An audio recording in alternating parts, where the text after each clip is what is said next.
ناظرین کی خدمت میں سلام و آداب. آپ دیکھ رہے ہیں وائس آف لداخ. آج جمعرات ہے جنوری کے 18 اور رجب کی 6 تاریخ. آج کی تازہ ترین خبروں کے ساتھ میں سید ہاشم رضوی حاضر خدمت ہوں.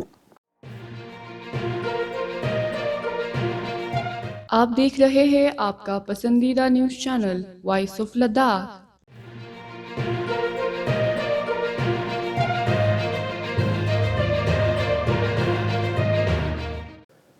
Lieutenant governor UT Ladakh doctor B D Mishra کل کرگل پہنچے ہیں. اس موقع پر chief executive councillor Kargil doctor Jafar Akhoon نے ہیلی پیڈ کرگل میں ان کا گرمجوشی سے استقبال کیا.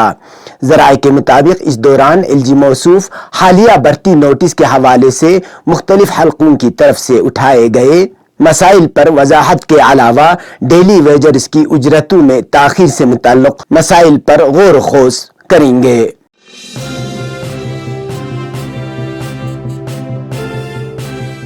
لیفٹیننٹ گورنر یوٹی لداخ کے مشیر ڈاکٹر پون کوتوال نے یوٹی سیکریٹریٹ لیہ میں مالی سال 2023-24 کے سالانہ ایکشن پلان کے تحت اخراجات کی صورتحال کا بغور جائزہ لینے کے لیے ایک میٹنگ کی صدارت کی.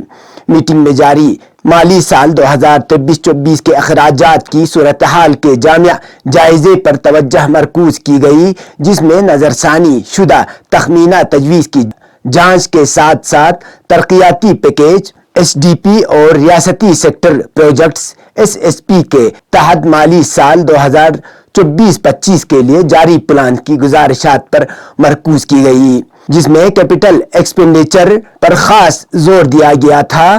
ڈاکٹر پون کوتوال موصوف نے وسائل کے استعمال میں شفافیت، جواب دہی اور بہتر کارکردگی کے لیے افسران کی اجتماعی کوششوں پر زور دیا.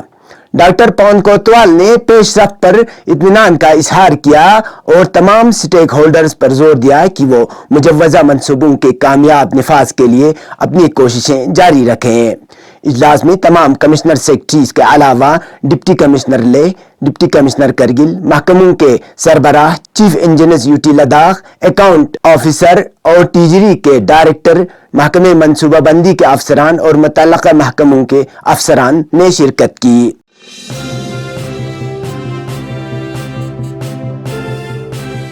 چیئرمین و چیف ایگزیکٹو کونسلر لداخ پہاڑی ترقیاتی کونسل کرگل ڈاکٹر محمد جعفر آخوند نے مختلف ترقیاتی کاموں کی رفتار کا جائزہ لینے کے لیے سرو ویلی سب ڈویژن کا دورہ کیا. دورے کے دوران سی سی نے سرو اور سلیسکوڈ میں جے اینڈ کے بینک کی نئی تعمیر شدہ عمارت کا افتتاح کرنے کے علاوہ سی ایچ سی سانکو اور گورنمنٹ ہائی سکول سانگرا کا بھی دورہ کیا. سی سی ڈاکٹر جعفر آخوند نے سرو اور سلیسکوڈ کے عوام کو ایسی سہولیات سے مستفید ہونے پر مبارکباد پیش کی جس سے ان کی سماجی و اقتصادی حالت کو بہتر بنانے میں مدد ملے گی. انہوں نے مزید کہا کہ صارفین کو بہتر خدمات اور سہولیات فراہم کی جائیں گی. سی سی کے ہمراہ کونسلر پرکچک سید عین الہدا، کونسلر سلیسکوڈ سجاد حسین، سابقہ councillor Taisuru Syed Abbas Rizvi, zonal head J and K bank Dorje Angchuk, cluster head Ishfaq Ahmad کے علاوہ دیگر متعلقہ افسران موجود تھے.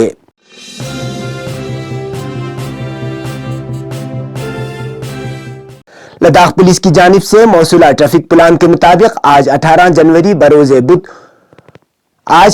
جنوری بروز جمعرات کرگل سے سرینگر اور سرینگر سے کرگل مقررہ اوقات میں دو طرفہ ٹریفک کو چلنے کی اجازت دی گئی، جس میں تمام چھوٹے بڑے گاڑیاں شامل ہیں. اسی طرح کرگل زنسکار سڑک پر بھی مقررہ اوقات میں تمام قسم کی گاڑیوں کو دونوں طرف سے چلنے کی اجازت دی گئی.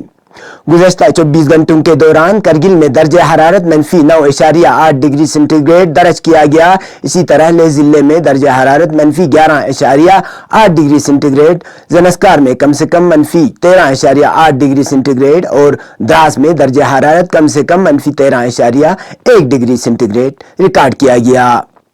اب پیش ہے قومی اور بین الاقوامی خبریں.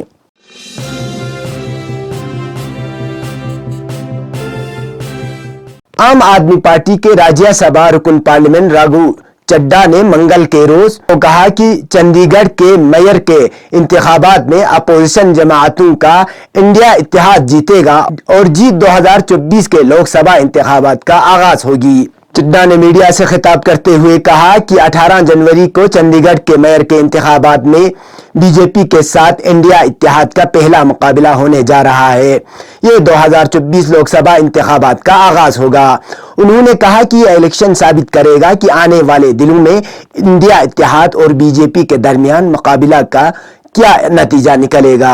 انہوں نے دعویٰ کیا کہ سال 2024 میں صرف انڈیا اتحاد ہی مرکز میں بی جے پی کو شکست دے گا۔ انہوں نے کہا کہ اس انتخابات میں میئر آپ کا ہوگا، جبکہ سینئر ڈپٹی میئر اور ڈپٹی میئر کے عہدے کانگریس پارٹی کے پاس چلے جائیں گے۔ خیال رہے کہ چندی گڑھ کارپوریشن میں 35 کارپوریٹر ہیں، لیکن میئر کے انتخابات میں رکن پارلیمان کا ووٹ بھی شامل کیا جاتا ہے۔ یہاں پر بی جے پی کے 14، عام آدمی کے 13 اور کانگریس کے 7 کارپوریٹر ہیں، جبکہ رکن پارلیمان بی جے پی کے کرن کھیر ہیں۔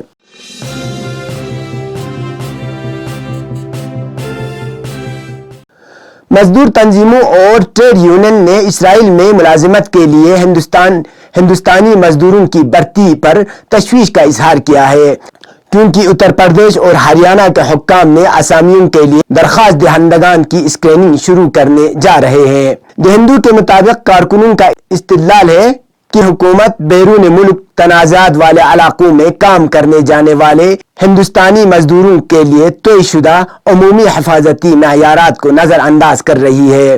ان مزدوروں کو وزارت خارجہ کے ذریعے چلائے جانے والے ای مائیگریٹ پورٹل پر خود کو رجسٹر کرنے کی بھی ضرورت نہیں ہوگی۔ اس میں کہا گیا ہے کہ بہت سی سرکاری وزارتوں اور ایجنسیوں نے مزدوروں کی فلاح و بہبود اور حفاظت سے متعلق کسی بھی ذمہ داری سے انکار کر دیا ہے۔ دسمبر 2023 میں اتر پردیش اور ہریانہ کی سرکار نے اسرائیل میں ملازمت کے لیے تعمیراتی کارکنوں سے درخواست طلب کی تھی۔ حکومت تنازعات سے متاثرہ ملک میں کم از کم 10,000 کارکنوں کو بھیجنے کا ارادہ رکھتی ہے۔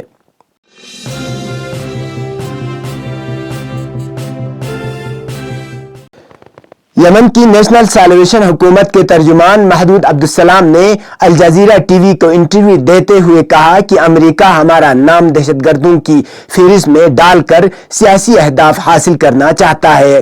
انہوں نے کہا کہ ہم نے بحر احمر میں جو کچھ کیا ہے وہ غزہ کی جنگ روکنے کے لیے ایک قسم کی دباؤ ہے، اور امریکہ کا اقدام فلسطینیوں کی حمایت کے لیے ہمارے عزم محکم کو توڑ نہیں سکتا۔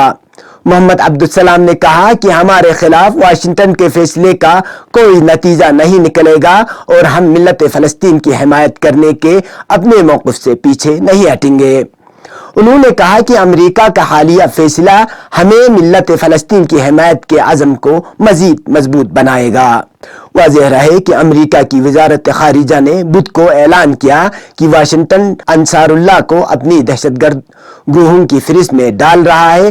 امریکی وزارت خارجہ کے اعلان کے مطابق اس فیصلے پر اس کے اعلان 30 دن یعنی 16 فروری سے عمل درآمد شروع ہوگا۔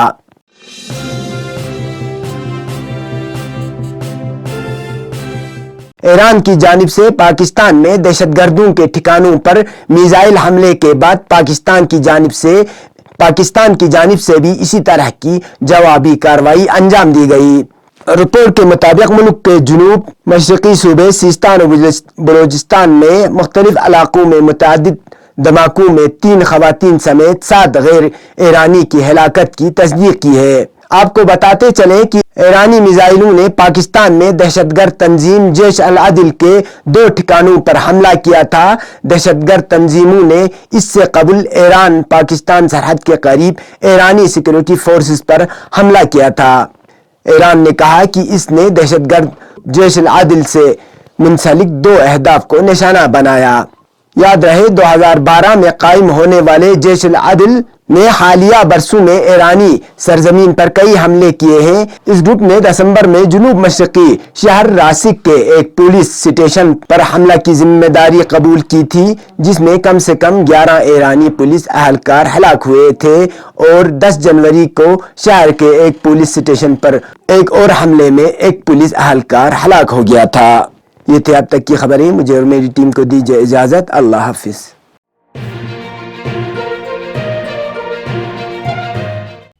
مقامی، قومی اور بین الاقوامی خبروں سے باخبر رہنے کے لیے چینل کو لائک، شیئر اور سبسکرائب کریں.